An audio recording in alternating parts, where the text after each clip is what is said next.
जय हिंद दोस्तों, वंदे मातरम। देखिए, सिडनी की पिच इस समय जिस तरीके से खेल रही है, ऑब्वियस सी बात है कई लोगों को लग रहा होगा कि यार ये मैच फंस गया है। लेकिन देखिए, क्रिकेट का मैच जब तक खत्म नहीं होता तब तक वो खत्म नहीं होता। हालांकि इन सब चीज़ों के बीच में सिडनी टेस्ट मैच से बाहर बैठे हुए रोहित शर्मा, जो कि टीम इंडिया के कप्तान भी हैं, और ऑब्वियस सी बात है सिडनी टेस्ट मैच से उन्होंने खुद ही बाहर होने का जो डिसीजन लिया है, उसके ऊपर काफ़ी सारी बातें इस समय हो रही हैं। कई सारे जो पूर्व क्रिकेटर्स हैं, उनका मानना है कि रोहित ने अपने आप को बाहर नहीं किया है, बल्कि उनके फॉर्म को देखते हुए उनको ड्रॉप करना ही लास्ट ऑप्शन बचा था। हालांकि उनकी जगह पर जब शुभमन गिल को मौका मिला, फर्स्ट इनिंग तो छोड़िए, सेकंड इनिंग में भी बंदे का डंडा धार ही हो गया और कोहली भी कुछ खास कर नहीं पाए। उसी गलती के चलते वही आउटसाइड ऑफ स्टंप की बॉल को फिशिंग के करने के चक्कर में बंदा फिर से आउट हो गया। लेकिन इन सब चीज़ों के बीच में रोहित शर्मा की कुछ बातें जो हैं वो ज़रूर निकल कर सामने आई हैं। भारतीय कप्तान रोहित शर्मा ने टेस्ट क्रिकेट से संन्यास, क्योंकि सब लोग बोल रहे थे कि यार संन्यास ले लिया है, रिटायरमेंट ले लिया है, उसको लेकर कुछ बड़ी बातें कही हैं। वहीं उन्होंने इस बात पर भी क्लैरिफिकेशन दिया है कि आने वाले दिनों को लेकर उनका क्या प्लान होने वाला है। रोहित ने वहीं ये भी बताया है कि सिडनी में उन्होंने बाहर बैठने का आखिर फैसला क्यों किया। वहीं रोहित ने यह भी कहा है कि वो फिलहाल क्रिकेट छोड़कर कहीं नहीं जा रहे हैं। दरअसल जतिन सप्रू और इरफान पठान उनका ये इंटरव्यू कंडक्ट कर रहे थे, और जतिन सप्रू ने कहा कि भाई as a Indian cricket fan आपको एक लीडर के तौर पे, कप्तान के तौर पे हम सबसे थैंक यू कहना चाहते हैं। एंड इसके बाद में रोहित झटकते हुए बंदे को ये बोलकर चलेगा, अरे कहीं नहीं जा रहा हूँ यार। टिपिकल रोहित शर्मा का स्टाइल है, ऑब्वियस सी बात है। मतलब एक चीज़ क्लियर है कि भाई रोहित शर्मा फिलहाल रिटायरमेंट के बारे में तो नहीं सोच रहे हैं। उन्होंने इस मैच से खुद को अलग ही किया है, बस और कुछ भी नहीं।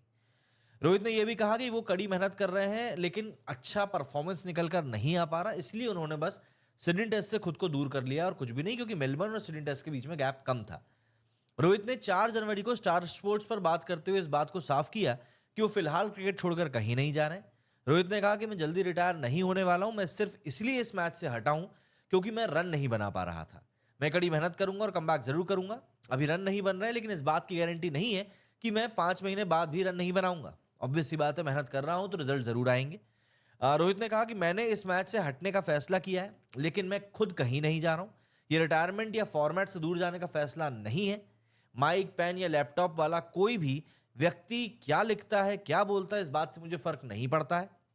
वो हमारे लिए कोई फैसला नहीं कर सकते। मैंने सिडनी से आने के बाद हटने का फैसला लिया था। हाँ, रन नहीं बन रहे हैं, लेकिन इस बात की गारंटी नहीं है कि आप 2 या 6 महीने बाद भी रन नहीं बनाएंगे। मैं इतना मैच्योर हूं कि मुझे पता है कि मैं आखिर क्या कर रहा हूं और किस पॉइंट पर कर रहा हूं। इस दौरान रोहित ने यह बात भी साफ करी कि सिडनी टेस्ट से हटने का फैसला उनका खुद का ही था, पर्सनल था। इस बारे में उन्होंने सिडनी आकर गौतम गंभीर और चीफ सेलेक्टर अजीत आगरकर को इन्फॉर्मेशन दी। इस पूरे कन्वर्सेशन के दौरान उन्होंने जाते जाते ये भी साफ किया कि वो कहीं नहीं जा रहे हैं। मैं कहीं भी नहीं जा रहा हूं, मैं अभी यहीं पर रहूंगा। सिडनी में अगर रोहित के बारे में बात करें, तो हिटमैन ने कहा कि मेरे सिलेक्टर और हेड कोच से बात हुई।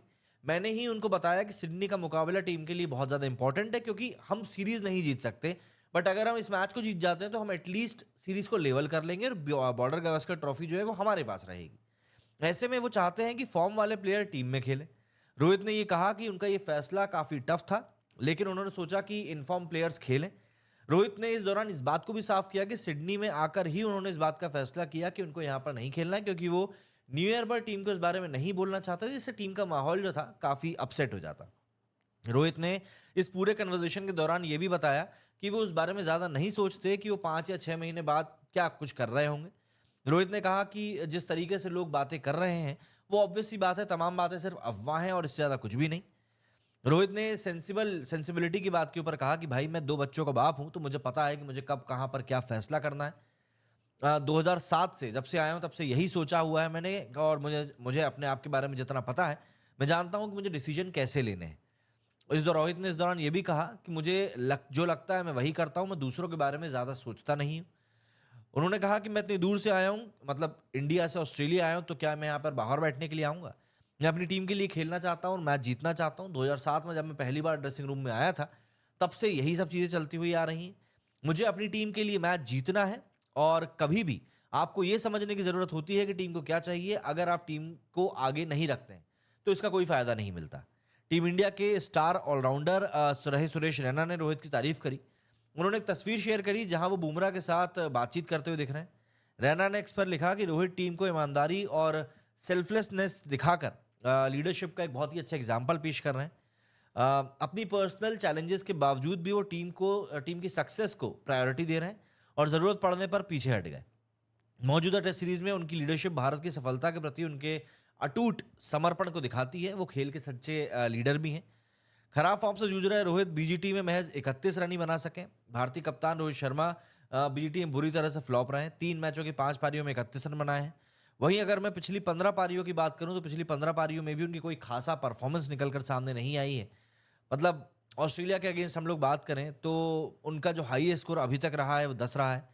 न्यूजीलैंड के खिलाफ हुए मैचेस की बात करें तो उसमें उन्होंने पहली इनिंग में एक हाफ सेंचुरी जरूर मारी थी पुणे में, बट उसके अलावा वो टोटल सॉरी बेंगलुरु में उन्होंने मारी थी, 52 रन की पारी खेली थी। उसके अलावा वो बुरी तरह से फ्लॉप रहे हैं। और बांग्लादेश के खिलाफ उन्होंने एक वो 11 बॉलों में 23 रन की पारी खेली थी कानपुर में, जो कि मैच काफ़ी टेंस सिचुएशन से हम लोग जीते थे। तो ऑब्वियस सी बात है यहाँ पर चीज़ें फिलहाल रोहित के हक में नहीं जा रही हैं, बट हमको ये नहीं भूलना चाहिए कि भाई एक बंदा दिग्गज क्रिकेटर है और हो सकता है कि आने वाले दिनों में परफॉर्मेंस अच्छी निकल कर आ भी जाए। बट ये इंडियन क्रिकेट है, आप कुछ नहीं कह सकते कि कहाँ पर क्या चीज़ हो सकती है, कुछ भी नहीं। बहुत अनप्रेडिक्टेबिलिटी है और ऑब्वियस सी बात है लोगों की भीड़ इतनी लगी हुई है कि अगर यहाँ पर कोई डिसीजन लेना हुआ तो फिर लेना ही पड़ेगा। क्या कहना चाहेंगे आप लोग इस बारे में? कमेंट करके जरूर बताइएगा। मेरे इस वीडियो में फिलहाल इतना ही। जय हिंद, जय भारत।